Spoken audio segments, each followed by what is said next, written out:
우리 성령님은 우리가 죄와 허물로 죽었던 우리 영을 살리시는 분이십니다. 우리 요한복음 6장 63절을 같이 읽어보겠습니다. 살리는 것은 영이니 유익무익하니라. 내가 너희에게 이른 말은 영이요 생명이라 그랬습니다. 성령님께서는 바람과 같이 우리 안에 생기를 불어넣어서 우리 심령을 거듭나게 하십니다. 그래서 요한복음 3장 8절 우리 같이 읽어보겠습니다. 바람이 임으로 불매 내가 그 소리를 들어서 어디로 와서 어디로 가는지 알지 못하나니 성령으로 난 사람도 다 그러하니라 그랬어요. 성령님께서는 눈에 보이지 않지만 바람과 같이, 바람이 임의로 부는 것과 같이 또 우리 심령에 생기를 불어넣어서 죽은 영혼을 살리시는 분이십니다. 이처럼 성령 하나님께서요, 성도들 안에 임하시는 걸 갖다가 성령의 내주라고 해요. 그래서 여러분 안에는 지금 성령 하나님이 계신 걸 믿으시기 바랍니다. 우리 고린도서 3장 16절을 보겠습니다. 너희는 너희가 하나님의 성전인 것과 하나님의 성령이 너희 안에 계시는 것을 알지 못하느냐. 성령 세례 받으신 분들 안에는 성령이 함께 하시는 거예요. 그래서 이걸 성령의 내주라고 하는데, 한번 성도들 안에 임한 성령은요 절대 떠나지 않고 지속적으로 영원히 함께 한다는 것입니다. 그러므로 여러분 성령 세례 받으셨죠? 할렐루야.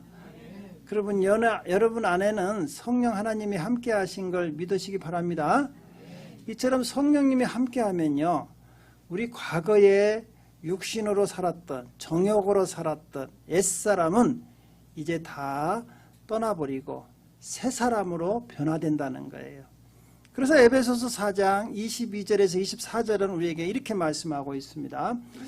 너희는 유혹의 욕심을 따라 썩어져가는 구습을 따르는 옛사람을 벗어버리고 오직 너희의 심령이 새롭게 되어 하나님을 따라 의와 진리의 거룩함으로 지으심을 받은 새 사람을 입으라 그랬어요. 과거에 성령 받지 않고 또 우리가 믿지 않았을 때는 옛사람으로서 하나님이 싫어하시는 일을 하면서 살았는데, 이제는 성령 받고 나서는 새 사람이 되었다는 것이죠. 많은 성도들 가운데 이렇게 이야기를 합니다.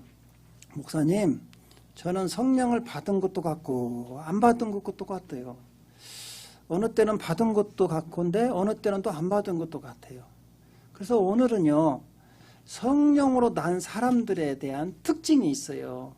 그래서 내가 성령을 받았는가 안 받았는가, 오늘은 확실하게 말씀을 통해서 우리가 구분을 지을 수 있어요.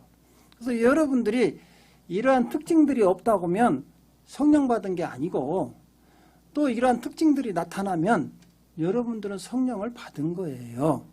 그래서 오늘은 여러분들이 영적인 체크리스트다 생각을 하면서 이 말씀을 여러분 들으면서 한번 여러분 자신을 체크해 보시기 바랍니다. 첫 번째로 성령 받은 사람은요, 육신의 일을 하지 않고 영을 따라, 성령을 따라 영의 일을 생각합니다. 로마서 8장 5절에서 6절을 같이 읽어보겠습니다. 육신을 따르는 자는 육신의 일을, 영을 따르는 자는 영의 일을 생각하나니 육신의 생각은 사망이요 영의 생각은 생명과 평안이라. 그렇죠. 성령으로 거듭나서 성령이 함께하는 사람은요, 육신대로 살지 않는다는 거예요. 성령이 인도하는 대로 살아가는 사람이에요. 그러면 육신의 일은 뭐고 성령의 일은 뭐냐? 첫 번째, 육신의 일은 다음과 같습니다. 갈라디아서 5장 19절에서 21절 우리 같이 읽어보겠습니다. 육체의 일은 분명하니 곧 음행과 더러운 것과 호색과 우상 숭배와 주술과 원수 맺는 것과 분쟁과 시기와 분냄과 당짓는 것과 분열함과 이단과 투기와 술취함과 방탕함과 또 그와 같은 것들이라. 전에 너희에게 경계한 것 같이 경계하노니 이런 일을 하는 자들은 하나님의 나라를 유업으로 받지 못할 것이요 그랬어요. 그러니까 과거에 우리도 예수 믿기 전에는 이렇게 살았다는 것이죠. 또 예수 믿고도요, 교회를 나와서도요, 성령으로 거듭나지 않고는요, 계속해서 이런 일을 지금도 하고 있다는 거예요. 이런 일을 한다는 것 자체는 아직 내가 성령에 거듭나지 못했던지 또 성령에 충만하지 못했던지 둘 중에 하나라는 것이죠. 그러나 여러분, 성령 세례 받고 성령이 함께하는 사람은요, 이런 육체의 일을 생각하지 않습니다. 영이 살아있기 때문에 먼저 그의 나라와 그를 의를 구한다고 했어요. 우리 마태복음 6장 33절을 같이 읽어보겠습니다. 그런즉 너희는 먼저 그의 나라와 그의 의를 구하라. 그리하면 이 모든 것을 너희에게 더하시리라. 그랬어요. 여기서 그의 나라는 하나님의 나라죠. 그러니까 성령 받은 사람은 내 안에 하나님의 나라, 하나님이 통치하시는 것을 원하신다는 것이죠. 내가 과거에는 내 욕심대로 육체대로 살았어요. 그러나 이제부터는 하나님의 성령의 통치를 받는 삶을 살아간다는 거예요. 또한 여기에서 그의 의는 뭐냐 하면 로마서에 나와는 믿음으로, 그 이신칭의가 아닙니다. 하나님의 사람으로서 하나님 말씀대로 성화되어 가는 것을 추구한다는 것이죠. 아, 내가 이렇게 살아면 안 되겠구나. 내가 이제는 하나님의 사람이니까 하나님의 뜻대로 살아야겠구나. 이렇게 말씀을 순종하면서 그걸대로 살려고 노력하는 사람이 성령의 사람이라는 것이죠. 그래서 그 사람 삶은 어떤 사람이냐? 무엇이든지 먹든지 마시든지 하나님의 영광을 위해서 먼저 생각한다는 거예요. 우리 고린도전서 10장 31절도 같이 읽어보겠습니다. 그런즉 너희가 먹든지 마시든지 무엇을 하든지 다 하나님의 영광을 위하여 하라. 과거에는요, 내가 거듭나기 전에는요, 내 육체의 정욕대로, 쾌락대로, 내가 하고 싶은 대로, 누리고 싶은 대로 살았어요. 그러나 이제부터는 그게 아니고 성령의 사람은 하나님의 사람으로서 하나님의 영광, 어떻게 살아야 하나님께 영광 돌리는 삶인가, 이것을 먼저 생각한다는 거예요. 또 그리고 하나님의 성령으로 거듭난 사람은요, 신분이 바뀌었어요. 과거에는 마귀의 자녀였는데 지금은 하나님의 자녀로서 우리의 시민권은 어디에 있느냐? 하늘에 있다 그랬어요. 그러니까 우리가 어디를 바라보고 사느냐? 하늘을 바라보고 산다는 것이죠. 그래서 골로새서 3장 1절에서 2절은 우리에게 이렇게 말씀하고 있습니다. 그러므로 너희가 그리스도와 함께 다시 살리심을 받았으면 위의 것을 찾으라. 거기는 그리스도께서 하나님의 우편에 앉아 계시느니라. 위의 것을 생각하고 땅의 것을 생각하지 말라 그랬죠. 거듭난 사람의 특징이 그래요. 우리가 잘 알고 있는, 여러분 오리 알잖아요. 오리? 집오리하고 청둥오리가 있다고 했잖아요. 똑같은 오리는 오리예요.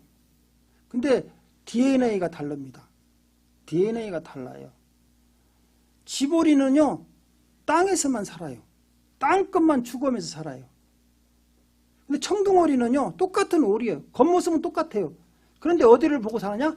위를 바라보고 살아요. 날아다녀요. 날아다녀요. 근데 여러분은 지금 땅오리입니까? 청둥오리입니까? 청둥오리인데 여러분들이 땅오리 같이 땅만 바라보고 살면은요, 오리탕집으로 간다겠죠. 우리는 청둥오리이기 때문에 어디를 바라보고 살아야 한다고요? 하늘을 바라보고 살아요. 자유롭게. 그렇죠? 주님이 주시는 은혜 안에서 자유롭게 살아가는. 그래서요, 바라보는 게 달라요. 바라보는 게 달라요. 그럼 우리는 땅의 것만 바라보고 사는 사람들이 아니라 하늘을 바라보면서 하늘의 소망을 두고 살아가는 사람이 진짜 성령으로 거듭난 사람이라는 것이죠. 두 번째로는 이제 성령으로 이처럼 거듭난 사람은요, 자기 자신을 경건에 이르도록 연단합니다. 우리 디모데전서 4장 7절을 같이 읽어보겠습니다. 망령되고 허탄한 신화를 버리고 경건에 이르도록 네 자신을 연단하라. 그랬죠. 우리는 과거에 옛습관이 몸에 배어 있어요. 그래서 죄의 습관이 몸에 배어 있는 거예요. 우리는 내 정욕대로 살았기 때문에. 그러나 이것을 이제는 경건의 삶으로 내 습관을 바꾸는 거죠. 경건 생활을 하려고. 그래서 부단히 노력하고 또 실질적으로 그걸 하기 위해서 우리가 연단한다는 것이죠. 단련하는 거예요, 자신을. 그래서 성령으로 거듭난 사람의 특징이 뭐냐? 첫 번째로 교회를 사모합니다. 하나님의 집을 사모하게 돼 있어요. 여러분 시편 84편 10절을 같이 읽어보겠습니다. 주의 궁전에서 한날이 다른 곳에서의 첫날보다 나은즉 악인의 장막에 사는 것보다 내 하나님의 성전에 문지기로 있는 것이 좋사오니 그랬어요. 이 교회는 하나님의 집이잖아요. 성령으로 거듭난 사람은 하나님의 자녀잖아요. 하나님의 자녀가 교회를 싫어한다, 교회를 나오기 싫다? 생각해 봐야 돼요. 여러분 자기 집을 싫어한다는 것은요 완전히 문제가 있는 거죠. 자기 집을 좋아하고 자기 집을 찾아가는 것이죠. 여러분 초대교회 성도들 알지요? 성령 받고 나서 어떻게 했느냐? 그 사람들은요 그 성도들은 다 성전에 모이기를 힘씁니다. 사도행전 2장 46절을 같이 읽어보겠습니다. 날마다 마음을 같이하여 성전에 모이기를 힘쓰고 집에서 떡을 떼며 기쁨과 순전한 마음으로 음식을 먹고. 성령 받은 사람의 특징이 뭐냐? 교회로 몰려온다는 것이죠. 초대교회 성도들 보시오. 날마다 어때요? 교회에 모이기로 힘쓴다는 것이죠. 환난이 오면 올수록, 어려움이 오면 올수록 교회로 찾아옵니다. 성령으로 거듭난 사람은. 그러나 여러분 성령으로 거듭나지 않은 사람은요 어려움이 오든 교회로 찾아오지 않아요. 그래서 하나님께서는요 알곡과 쭉정이를 가리는데 어떻게 가리느냐? 여러분 농부들이 알곡과 쭉정이를 가릴 때 키질 하는 거 알죠? 바람을 일으켜 갖고 곡식을 위로 던지다가 이렇게 두면 알곡은 안으로 와요. 쭉정이들은 밖으로 나가는 거예요. 그러니까 여기서 바람은 환난이죠. 환난이 불으면 알곡들은 교회로 하나님 가까이 막 모여들어요. 그러나 쭉정이들은요 바로 날아가 버려요. 밖으로 다 날아가는 거예요. 마찬가지예요. 여러분 진짜 하나님의 자녀들은요 어려움이 오면 하나님께 찾아와요. 와서 기도하는 것이죠. 여러분 우리 딸들이 시집 가면은요 시집살이가 힘들잖아요. 그렇죠? 그러면 가장 생각나는 게 어디입니까? 친정 엄마가 생각나죠. 마찬가지요. 여러분 이 세상에 살다 보면 시집살이 같이 힘들어. 이 세상이. 그렇죠? 얼마나 힘듭니까? 그때 여러분 어려울 때 생각나는 게 뭐예요? 교회가 생각나야 하거든요. 친정집 같은. 그럼 교회가 생각나지 않는다? 그럼 술집이 생각난다? 아 이건 문제가 있습니다. 마귀가 자꾸 오라고 오는 것이죠. 내가 위로해 줄게. 한잔 해봐. 지갑을 또 털죠. 그러면서. 그리고 우리가 하나님의 사람은요. 자기를 위로해 줄 사람이 누군가를 알아요. 하나님밖에 없다는 것이죠. 그러나 마귀는 자꾸 여러분들을 교회에서 멀게 떨어지게 하는 거예요. 자꾸 불러내는 것이죠. 또 성령으로 난 사람은요. 가장 중요하게 생각하는 게 있어요. 하나님께 예배하고 기도하는 거예요. 여러분 사도행전 2장 42절을 같이 읽어보겠습니다. 그들이 사도의 가르침을 받아 서로 교제하고 떡을 떼며 오로지 기도하기를 힘쓰니라. 예배를 가장 소중하게 생각해요. 여기서 떡을 뗀다 하면 성찬식을 가리키는데 날마다 교회에 와서 예배드리고 기도하기를 전혀 힘쓰나. 여러분 하나님이 축복해 주는 통로가 두 가지가 있어요. 그걸 잘 알아야 돼요. 어디에서 축복의 통로가 열리느냐? 예배 중에 통로가 열립니다. 솔로몬이 1000번제 드릴 때 축복의 통로가 열리지 않습니까? 여러분 기도할 때 축복의 통로가 열려요. 그래서 여러분들이 성령 받은 사람들은요 하나님께 나와서 예배하고 하나님을 만나러 오는 거죠. 그리고 세 번째로는 영이 살아있기 때문에 영의 양식인 하나님의 말씀을 사모합니다. 죽은 사람은 성경을 안 읽어요. 영이 죽은 사람은 찾을 일도 없어요. 그러나 영이 살아있는 사람은 하나님 말씀을 안 먹으면 배가 고파요. 영적으로 갈급함이 오기 때문에 하나님 말씀을 먹는다는 거예요. 그럼 사도행전 17장 11절에 한번 읽어보겠습니다. 베레아에 있는 사람들은 데살로니가 있는 사람들보다 더 너그러워서 간절한 마음으로 말씀을 받고 이것이 그러한가 하여 날마다 성경을 상고함으로. 보십시오. 성령에 난 사람은요, 영이 살아있기 때문에 영의 양식 하나님 말씀을 간절한 마음으로 받는다는 것이죠. 여러분, 배가 고프면 진짜 육신의 밥을 찾지 않습니까?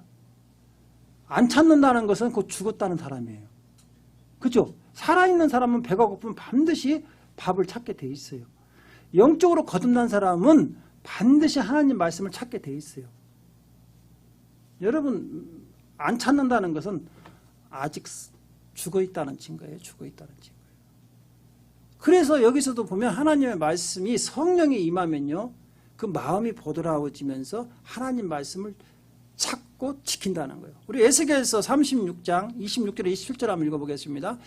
또 새 영을 너희 속에 두고 새 마음을 너희에게 주되 너희 육신에서 굳은 마음을 제거하고 부드러운 마음을 줄 것이며 또 내 영을 너희 속에 두어 너희로 내 율례를 행하게 하리니 너희가 내 규례를 지켜 행할지니라.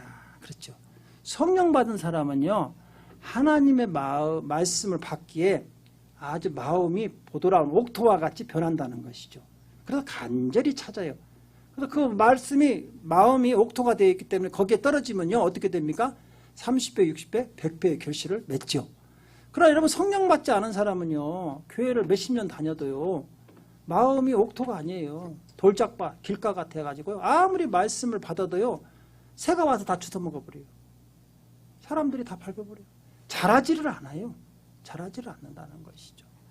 이제 이 보드라운 마음에 말씀이 들어가니까요, 열매가 열리기 시작해요. 열매가. 삶의 열매가 열립니다. 여러분, 많은 사람들이 그래요. 목사님, 저는 성령 받았는가 안 받았는가 확실히 알 수 있는 방법이 있을까요? 어떻게 하면 성령 받았는가 알 수 있을까요? 예수님이 말씀하셨어요. 열매를 보면 안다. 우리 마태복음 7장 16절에서 18절 한번 읽어보겠습니다. 시작. 그들의 열매로 그들을 알지니 가시나무에서 포도를 또는 엉겅퀴에서 무화과를 따겠느냐? 이와 같이 좋은 나무마다 아름다운 열매를 맺고 못된 나무가 나쁜 열매를 맺나니 좋은 나무가 나쁜 열매를 맺을 수 없고 못된 나무가 아름다운 열매를 맺을 수 없느니라. 이건요, 바꿀 수가 없다는 거예요. 나쁜 나무는 반드시 나쁜 열매가 열리고 좋은 나무는 반드시 좋은 열매가 열린다는 거예요. 저도 시골에서 자랐기 때문에 저희 시골에 집이, 어머니 집이 있어서 제가 이제 시골 그 터가 있기 때문에 단감나무를 심어야겠다 생각하고 시중에서 단감 묘목을 샀습니다. 근데 할머니가 파셨는데 나한테 분명히 얘기했어요. 제가 이게 단감나무지요? 그랬더니 최고로 맛있는 단감이 열린다는 거예요. 그래갖고 샀어요. 그래갖고 집에다 심고 3년 동안을 물 주면서 거름을 많이 줘가지고 이만큼 컸습니다. 감이 열렸어요. 단감일까요? 땡감일까요? 땡감 열었어요. 나는 그 할머니 말을 100번 믿은 거요. 할머니가 거짓말 하겠냐? 땡감이 열렸어요. 거짓말 안 해요. 그렇죠? 여러분, 나무는요, 반드시 그 나무대로 그 열매를 열리는 거예요. 할머니가 나를 속인 것이지 나무는 속인 게 없어. 내가 구분을 못 한 거죠. 마찬가지야. 사람도요, 성령 받았으면 나 성령 받았습니다. 내가 성령 충만합니다. 그거 아무 필요 없다는 거예요. 네 삶의 열매를 보면 성령 받았는가 안 받았는가 알 수 있다는 거예요. 왜냐하면 여러분, 아까 단감나무에서는 단감이 열리게 돼 있어요. 땡감나무에서는 땡감이 열려요. 아무리 땡감나무가 나 단감나무라고 해봤자 땡감나무 열린다니까. 마찬가지예요. 교회에서요, 뭐 집사, 권사, 장로, 목사 나 성령 받았어요. 이 얘기할 필요 없다니까. 네 삶을 보면 안다는 거예요. 삶의 열매가, 성령 열매가 없으면 그 사람은 성령 받은 게 아니라는 것이죠. 그럼 성령의 열매가 갈라디아서 5장 22절 23절 있잖아요. 여러분, 이 열매가 없으면 여러분 성령 받은 게 아닙니다. 같이 한번 읽어보겠습니다. 오직 성령의 열매는 사랑과 희락과 화평과 오래 참음과 자비와 양성과 충성과 온유와 절제니 이 같은 것을 금지할 법이 없느니라. 여러분, 이 성령의 열매가 없으면요, 그 사람은 천하에 뭐라고 해도 성령 받지 않은 거예요. 또 두 번째로는요, 성령 받은 사람의 특징이 뭐냐? 하나님의 살아있는 영이 내 안에 계시기 때문에요. 이 사람은요, 지옥으로 달려가는 사람을 보면 불쌍해가지고 전도를 합니다. 전도를 해요. 성령 받은 사람은요, 안에 불같은 성령이 있기 때문에 하나님 말씀을 잘못된 길로 가는 사람을 보면 반드시 전도하게 되어 있어요. 그래서 예레미야서 20장 9절은 우리에게 이렇게 말씀하고 있어요. 시작. 내가 다시는 여호와를 선포하지 아니하며 그의 이름으로 말하지 아니하리라 하면 나의 마음이 불붙는 것 같아서 골수에 사무치니 답답하여 견딜 수 없나이다. 내가 복음을 전하다가 비록 핍박받고 고난을 당해도요, 에이씨, 복음 안 전해야지. 그런데요, 영적인 눈이 열려서 보니까 그 영혼이 자꾸 지옥으로 달려가는 거예요. 그걸 어떻게 내가 안전하고 막지 않을 수 있겠느냐. 마찬가지죠. 여러분, 자기 이렇게 전도하면은요, 그 영혼을 영생으로 인도하는 거예요. 그래서 영생의 열매라는 거예요. 우리 요한복음 4장 36절을 같이 읽어보겠습니다. 거두는 자가 이미 삭도 받고 영생에 이르는 열매를 모으나니 이는 뿌리는 자와 거두는 자가 함께 즐거워하게 하려 함이라. 그래서요, 교회에서 여러분 전도하라 할 것도 없어요. 성령 받으면요, 전도를 하게 돼 있다니까. 근데 교회에서요, 성령 받지 않은 사람 보고 자꾸 전도하라 하니까 나무교회를 데리고 와요. 나무교회인을. 그래갖고 뭐라고요? 야, 우리 교회 한번 와줘. 내가 다음에 니네 교회 한번 가줄게. 아, 이러고 앉아있어요. 그게 무슨 전도야? 그죠? 그거 아니잖아요. 이처럼 성령의 열매, 이렇게 전도를 많이 한 사람은요, 하나님께서 제일로 기뻐하시는데, 하나님께서 그 사람에게 상을 주는데, 어떤 상을 주느냐? 하늘의 별과 같이 빛나는 삶을 주는, 영원한. 여러분, 우리나라의 그 BTS, 방탄소년단, 월드스타라고 하잖아요. 월드스타는요, 비교가 안 되는 하늘의 스타를 만들어준다는 거예요. 다니엘서 우리 12장 3절을 같이 읽어보겠습니다. 지혜 있는 자는 궁창의 빛과 같이 빛날 것이요 많은 사람을 옳은 대로 돌아오게 한 자는 별과 같이 영원토록 빛나리라. 이야, 전도 많이 한 사람으로 하늘의 별과 같이 영원한 스타로 하늘에서 만들어준다는 거예요.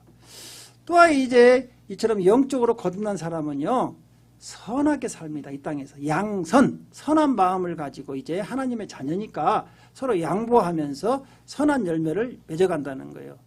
그래서 야고보서 3장 17절에 보니까 이렇게 이야기를 하고 있습니다. 오직 위로부터 난 지혜는 첫째 성결하고 다음에 화평하고 관용하고 양순하며 긍휼과 선한 열매가 가득하고 평강과 거짓이 없나니 그랬어요. 이 땅에 살면서 여러분 참 양보하면 바보 같다는 소리 많이 듣지요. 그러나 성령 받은 사람은 이제는요, 양보합니다. 손해봐도 다 양보해요. 왜? 하나님의 사람이니까. 예, 그러면서 손해도 많이 봅니다. 예수 믿다 보면 많이 손해 볼 수 있어요, 여러분. 그러나 그런 거 개의치 않습니다. 왜냐하면 하나님께서 다 갚아주실 걸로 믿으니까, 아니까. 그래서요, 우리가 이 땅에 살면서요, 예수 성령 받은 사람은요, 선하게 살아요. 많은 사람들이 예수 믿는다고 하면서 세상에 나가서 하도 악하게 사니까. 그래서 우리 라스베가스에서도요, 여러분, 어디 식당에 가서요, 권사님, 집사님 막 얘기하다가 제발 그 식당 종업원들하고 싸움 좀 하지 마요. 또 먹지도 않는 반찬을 갖다 뭐대로 시켜가지고 다 남겨놓고 가고, 또 갈 때는요, 팁도 안 주고 가요. 그러면요, 그 종업원이 뭐라고 하겠어요? 저것들 예수 믿는 것들. 특히 그럴 때는요, 즐거운 제자교회 다닌다고 하지 마세요. 여러분, 그러면 안 돼요. 우리 교회 완전히 막히는 거예요. 차라리 형님 동생은 그때 가서 집사님 하지 말고 집사님 하지 말아요. 오빠 그래요, 오빠. 뭐들어 집사님, 권사님 하면서 그것도 쌈박질하고 그냐고. 또 그럴 때 여러분, 우리가 전도하고 싶으면요, 선한 양심을 갖고 착하게 살면서 팁도 많이 줘야 돼요. 한 20%씩 딱 주면서, 팁 줄 때는 꼭 우리 즐거운 제자교회 얘기를 해요. 그렇게 많이 줄 때는, 아, 나 즐거운 제자교회 다니는데 씩 웃으면서 팁도 많이 주고 한번 와봐. 아, 그러면 그 사람이 얼마나 기분 좋아서도 올 거 아닙니까? 그렇죠? 팁도 안 주면서, 야, 나 즐거운 제자교회 다니, 나 올래? 너나 믿어라. 근데 이러면 이게 되냐고요. 라스베가스 여러분 좁아요. 좁아요. 여러분들 돌아다니면서 몇 분만 하면 다 내 귀에까지 들려버려. 내 귀에까지. 자, 그래서 베드로전서 2장 12절에 우리에게 이렇게 살아라고 말씀하세요. 시작. 너희가 이방인 중에서 행실을 선하게 가져 너희를 악해한다고 비방하는 자들로 하여금 너희 선한 일을 보고 오시는 날에 하나님께 영광을 돌리게 하려 함이라. 왜 우리가 착하게 살아야 한다고요? 믿지 않는 자들을 우리 보고 예수 믿게 하라. 여러분 전도는 말로 하는 게 아니에요. 행함으로 보여주는 거예요. 내가 행동을 이렇게 올바로 하면요, 그 사람들이 내 행동 보고 너 다니는 교회 어디냐? 나도 네 교회 가고 싶다. 이렇게 나온다는 것이죠. 그 다음에 이제 마지막으로 의의 열매를 열리합니다. 우리 고린도후서 9장 10절을 같이 읽어보겠습니다. 심는 자에게 씨와 먹을 양식을 주시는 이가 너희 심을 것을 주사 풍성하게 하시고 너의 의의 열매를 더하게 하시리니. 그랬어요. 의의 열매. 여러분 축복받으셨으면요, 나누면서 살아라는 거예요. 나누면서. 어려운 이웃들 있잖아요. 여러분 재난으로 또 전쟁으로 또 세계 지금 여러분 식량이 없어서 하루에 날마다 굶어서 죽어가는 인구가 몇십만 명씩 됩니다. 몇십만 명씩. 기아 우리나라도 참 어렵게 해서 이런 식량을 원조받았잖아요. 근데 우리나라가 다행히 하나님의 축복을 받아서요, 이제는 원조를 해주는 나라로 변했어요. 하나님의 은혜죠. 특히 우리는 여기 미국에서 살잖아요. 여러분 이 참 라스베가스 산다는 것은 축복이에요. 재난이 없어요. 그죠? 지진이 있습니까? 홍수가 있습니까? 그죠? 토네이도가 있습니까? 또 얼마나 놀기 좋아요. 호텔이 다 있잖아요. 그죠? 더우면 호텔로 가면 돼요. 돈도 안 받아요. 그죠? 그리고 여러분 라스베가스 살기가 얼마나 좋은가 몰라요. 모기도 없어요. 그잖아요? 우리가 이런 축복받은 데서 살고 있는 거예요. 남들은요, 라스베가스 한번 오려고 돈 막 몇천 불씩 막 들여서 오잖아요. 우리는 날마다 살고 있어요. 맘만 먹으면 그냥 다, 눈만 뜨면 다 보여, 그냥. 이런 데서 살면서 여러분 이 축복에 감사해야 돼요. 감사해야 돼요. 감사하면서 살아야 돼요. 자꾸. 그래서 사람들에게, 어려운 사람에게 도와주면서 내가 받은 축복을 나눠주면서 살아가는 것이죠. 그래서 이제 모든 사람에게 화평으로 의의 열매를 거둔다. 야고보서 우리 3장 18절 한번 같이 읽어보겠습니다. 화평하게 하는 자들은 화평을 심어 의의 열매를 거두니라. 그랬어요. 여러분 많은 어려운 사람들에게 예수님의 사랑으로 도와주시고 그들에게 평화를 심는 여러분 되시기를 주님의 이름으로 축원드립니다.